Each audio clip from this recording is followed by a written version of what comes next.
Welcome to mega 9. బంగారం ధరలు భారీగా దిగొచ్చాయి.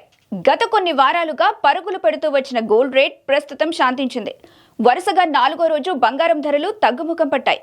దాదాపు 1200 రూపాయల వరకు బంగారం ధరలు దిగివచ్చాయి. దీంతో పసడి ప్రియులకు ఊరట కలిగింది.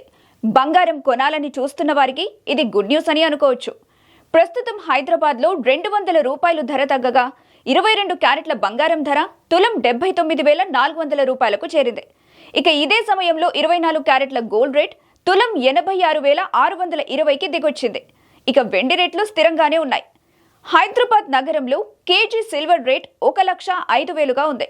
రానున్న రోజుల్లో కూడా బంగారం ధరలు బలహీనంగా కొనసాగొచ్చని అంచనాలున్నాయి. బంగారం కొనాలనుకుంటున్న వారికి ఊరటనిచ్చేలా ఇవాల్టి ధరలు తగ్గాయి. గత ఏడాది నవంబర్ నుంచి చూస్తే వారం మొత్తంలో అప్పటి నుంచి ఇప్పటి వరకు ఏనాడు తగ్గనంత ధర ఇవాళ తగ్గింది. అమెరికా డాలర్ బలపడటం వల్ల బులియన్పై ఒత్తిడి పెరిగింది. అంతేకాకుండా ఇన్వెస్టర్లు రిజర్వ్ మానిటరీ పాలసీపై అమెరికా ద్రవ్యోల్బణ డేటా కోసం ఎదురు చూడటం వల్ల బంగారంపై ఇన్వెస్ట్ చేయలేదని తెలుస్తోంది. ఇక అమెరికా డాలర్ ఇండెక్స్ ఈ వారం 0.7% పెరగటంతో డాలర్ బలపడింది. దీంతో ఫారిన్ ఇన్వెస్టర్లు బంగారం వైపుకు చూడటం లేదు. గోల్డ్ సేఫ్ ఇన్వెస్ట్మెంట్ అయినప్పటికీ పెట్టుబడిదారులు లాభాలను స్వీకరించడంతో ధరలు తగ్గుతున్నాయని మార్కెట్ నిపుణులు చెబుతున్నారు.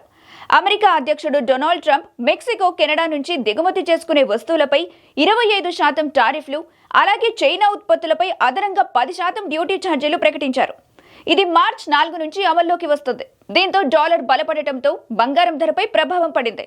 బంగారంపై లాంగ్ టర్మ్ లో ఇన్వెస్ట్ చేసేవాళ్లు ఫెడ్ ద్రవ్యోల్బణ సూచీ కోసం ఎదురు చూడటం వల్ల బంగారం రేట్లు తగ్గాయి.